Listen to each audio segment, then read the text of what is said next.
Confessions of an SEO. This is where I'm sharing my experience in SEO, both as an SEO and as an SEO tester. But the purpose behind this podcast is to bring SEOs together and the businesses that they serve to have a more balance of power between them. Yes, the business writes the check, but the investment is in their business.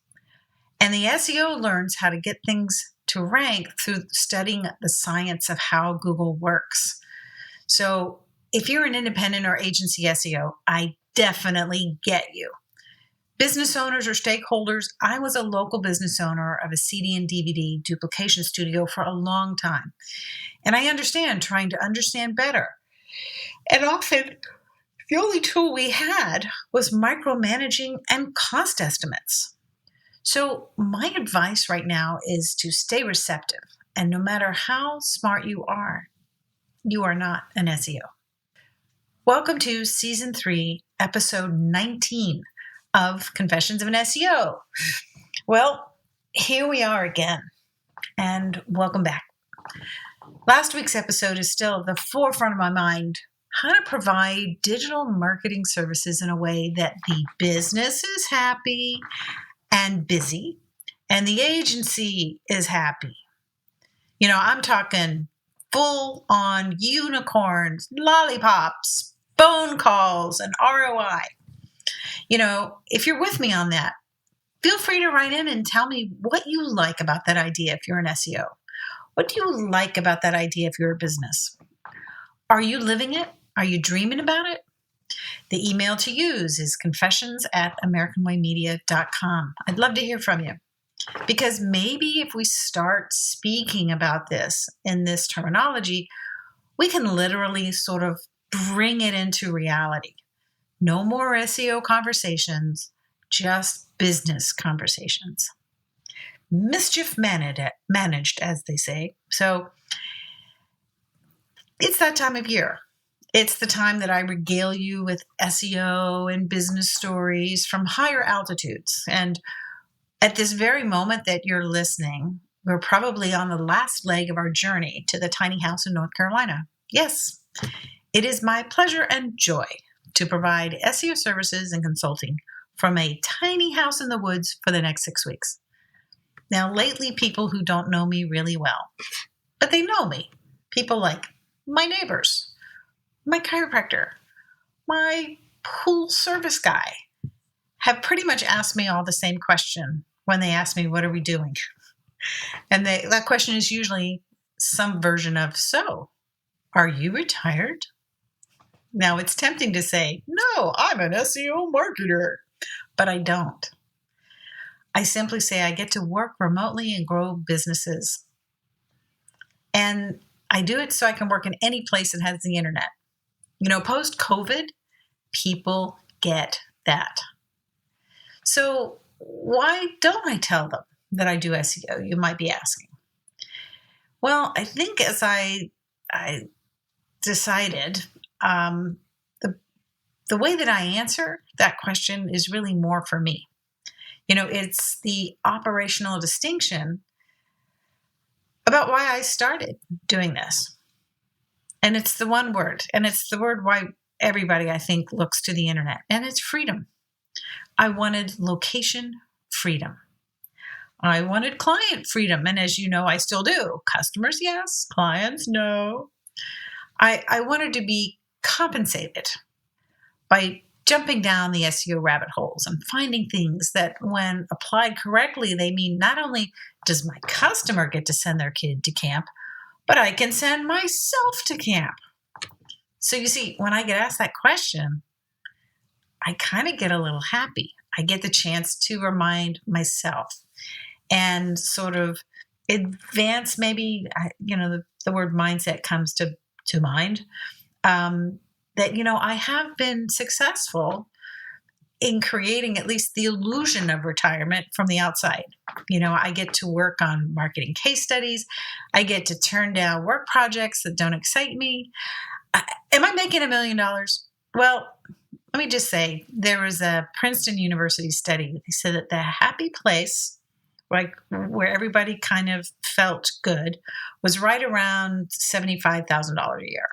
And more than that, people reported, obviously they enjoyed making more money, but they report a plateau in happiness. So do I need $1 million? Not necessarily. But if I did, I probably would not tell anybody. I'd kind of like it to be a surprise after I'm gone. But anyway, I'll get back to you on that one. So while I'm in the mountains, I'm probably going to share some of the things that I'm adding to the skill set. Now, I just started a training on paid ads taught by Jason Wright. It's on Lisa Parziali's agency Fast Track platform. And I've got a genetics client that I'll probably want to incorporate paid ads into the marketing mix. I'm just a bit happier when I'm stretching beyond my comfort zone. And Lord knows, on-page is my comfort zone. So why not be the on-page provocateur in paid ads? Has a nice ring to it. But that's all part of the business conversation I was talking about last week. If you know what a new customer is worth to you, you know how much you can spend to acquire them and still be profitable. All right. Time I brought you back into the indexation project. Ha! Thought you had escaped. All right. So this time I'm confessing that since April, after coming back from the SEO spring training in Arizona, and some conversations that were there, I wondered if Google might be looking at the mishmash of content that I was churning out. No, it wasn't like an AI, is Google discovering AI crap. But it was more like, okay, what if Google is looking at the collection of pages as well? Like they rank pages, but what if they look at the site as a collection? And my test site itself was on so many different topics that I wondered if that was hindering the serve rate. I'm able to get things technically indexed in Search Console, but not served where it would be findable by its keywords.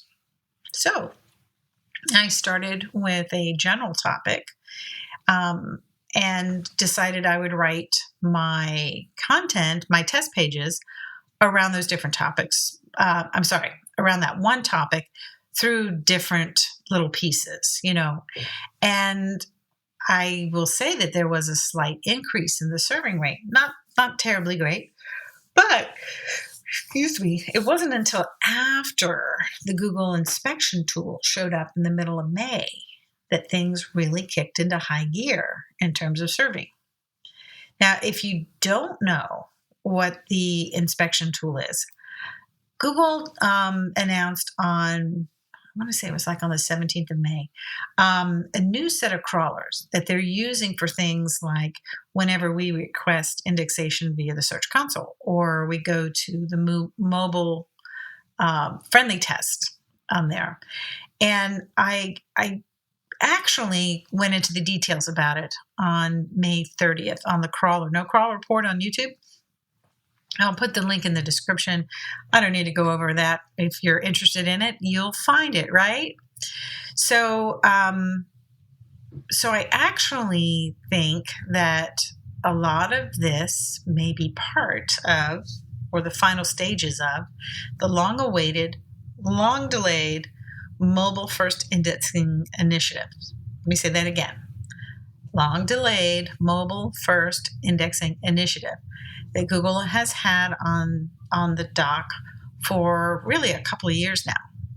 And last fall, they had been sort of previously putting in an estimated completion date, and then when we blew past that, they would make some big announcement and pick a new date, in the future.